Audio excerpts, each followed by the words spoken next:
સામત આ મારી બેન જાહલ શું લખે છે? વીરા નવઘણ, મારા માંડવામાં જવતન વેળાએ તે મને કોલ આપેલો હા કે માંગીને બેની જાહલ મારા શરીરની ચામડીની મોજડી બનાવીને તારા પગમાં પહેરાવું ને બેની જાહલ, તોય તારા બાપુ દેવળે ગોધલના ઋણમાંથી હું મુક્ત થાવેમ નથી.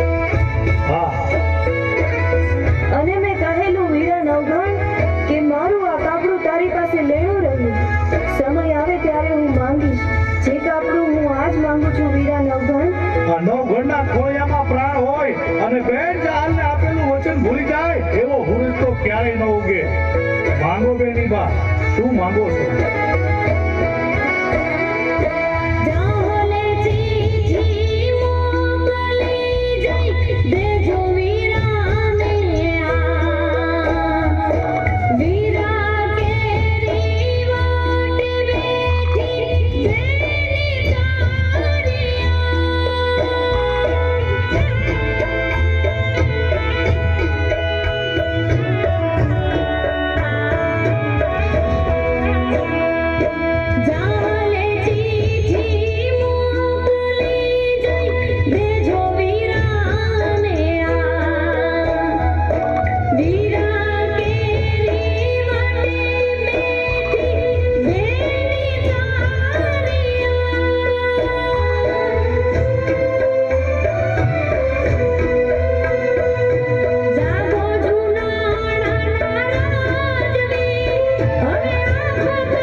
નવઘણનું રાજ હાલતું હોય અને સિંધના અમીર સુમરાવાની તાકાત નથી કે સોટની ધરતી પર પગ મૂકી અને બેન દીકરીનો પાલો પકડી શકે. પણ આ જાહલબા, એવું તે શું બન્યું કે તમારે આ સોરઠ મલક મૂકી અને સિંધમાં જવું પડે?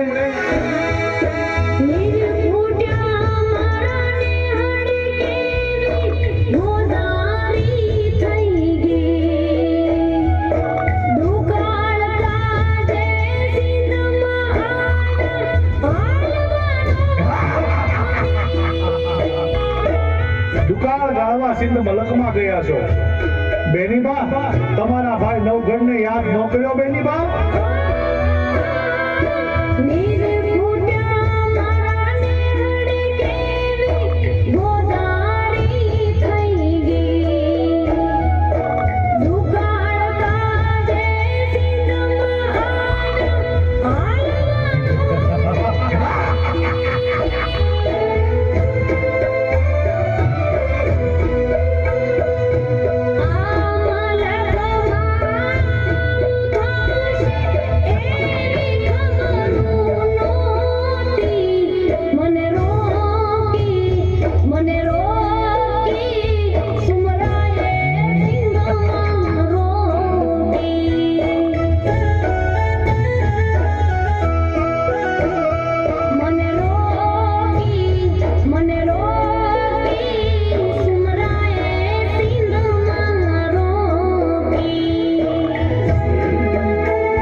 તમારે આ સોરઠ મલક મૂકી અને સિંધ મલકમાં જવું પડે તો આ નવઘણ માટે શરમની વાત કહેવાય બેની બા. જ્યારે આ રાણા પરિવારમાં દુકાળ પડ્યો ને ત્યારે તમારા મા બાપે લીલા માથાના ખાતર વાવ્યા હતા, જેના કારણે આ નવઘણ જીવે છે. અને હું જો તમારો દુકાળનો પાર પાડી શકું તો આ નવઘણના રાજપાટ છે આ ગામના જાહલબા. તમે મને જાણ ન કરી અને સિંધ મલકમાં ગયા, તમે ભારે કરી જાહલબા, તમે મને જાણ ના કરી.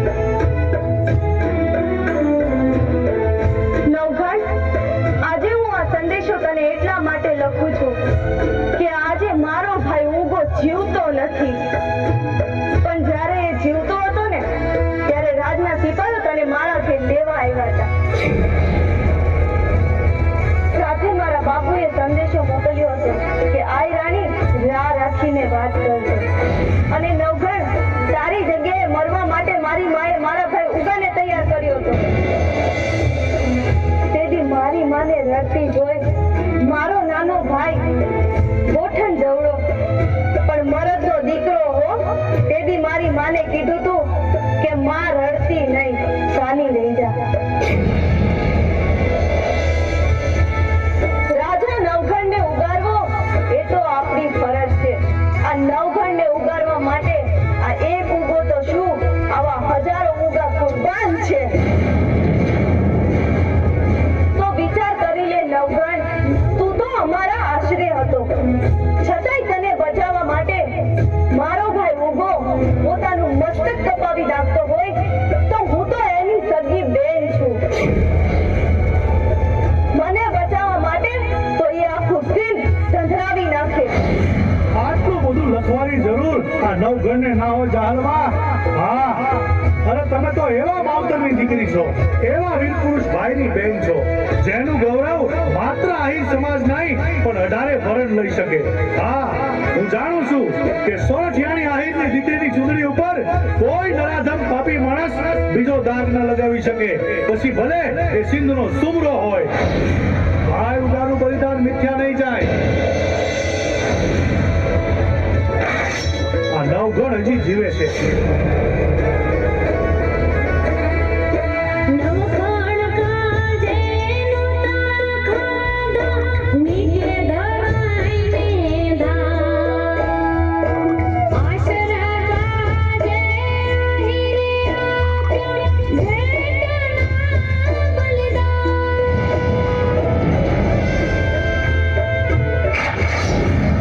અરે ચાહલબા, આ નવઘણના રૂપમાં ભાઈ ઉગ્યો છે હો.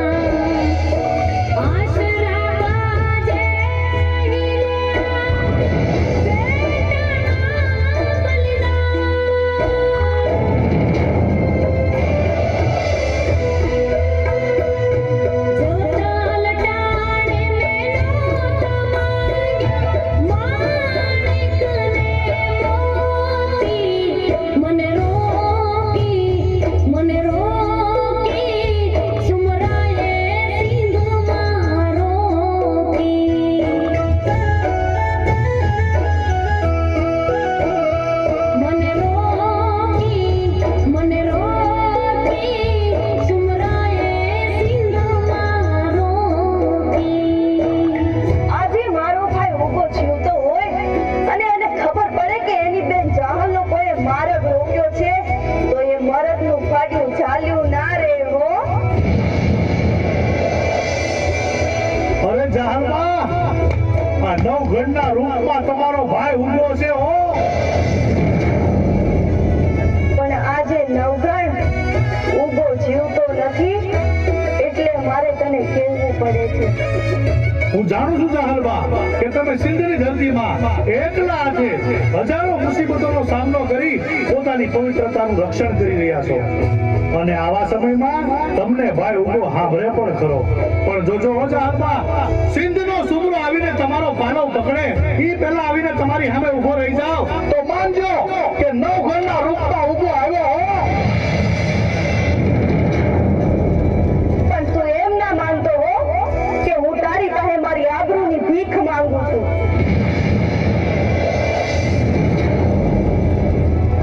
પણ આ તો તારી ફરજ છે એ હું તને સમજાવું છું. વહેલો આવજે. હે ગરવા ગિરનાર, હે મુરલીધર મહારાજ, મારી બેન જાહલને થોડી હિંમત આપજો. કારણ કે આ 60 મલકમાંથી હું સિંધ મલકમાં બેન જાહલની વારે જાઉં એટલામાં મારે આટો 12 ગામનો ખારો સમુદ્ર આવે છે. એ સમુદ્ર પાર કરવામાં મારે કદાચ મોડું પણ થાય અને બેન જાહલની ધીરજ ખૂટી જાય અને કાંઈ અજુગતું પગલું ભરે અને અને જો જીવ કાઢી નાખે તો આ નવઘણના કપાળમાં કલંકની કાળી કીલી લાગી જાય. એટલા માટે ગરવા ગિરનાર જીવનમાં પહેલી વાર તમને એટલું વિનવું છું કે બેન જહાલને થોડી હિંમત આપજો. હું આવું છું બેન જહાલ, તારી વારે આવું છું. આજનો સૂરજ થમી જશે તો જગને થાશે જાણ. વીરાની વાટે વખડા ઘોળાશું, કાઢશું મારા પ્રાણ. નહીં જહાલબા, એવું નહીં થાય. ભરોસો રાખજો આ ભાઈ પર. અને તમે તો એવા મરદ માવતરની દીકરી છો. એવી જગદંબા જેવી આયરાણીના ફળે અવતાર લીધો છે કે ભયા દરબારમાં તલવારની અણીએ જેની આંખનો ખૂણો ભીનો ન થયો હોય, તમે એનું સંતાન છો. તમારે ઝેર ન પીવાનું હોય. હું આવું છું તમારી વારે. આજનો સૂરજ થમી જશે તો જગને થાશે જાણ. વીરાની વાટે વખડા ઘોળાશું, કાઢશું મારા પ્રાણ. હું આવું છું બેન જહાલ, તારી વારે આવું છું. રાહુલ કેલા વેલા પધારી, બેનની આશા મોટી. મને રોકી સુમરાએ સિંહમાં રોકી.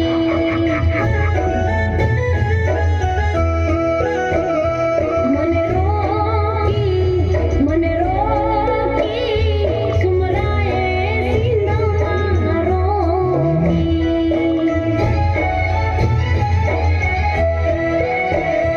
સુમરાએ સિંહમાં રોકી.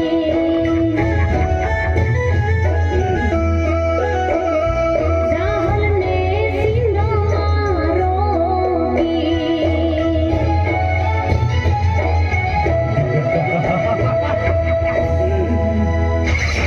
સેનાપતિ, મારું 13 ટુકા લશ્કર સાબદું કરી સિંધના પંથે રવાના કરો.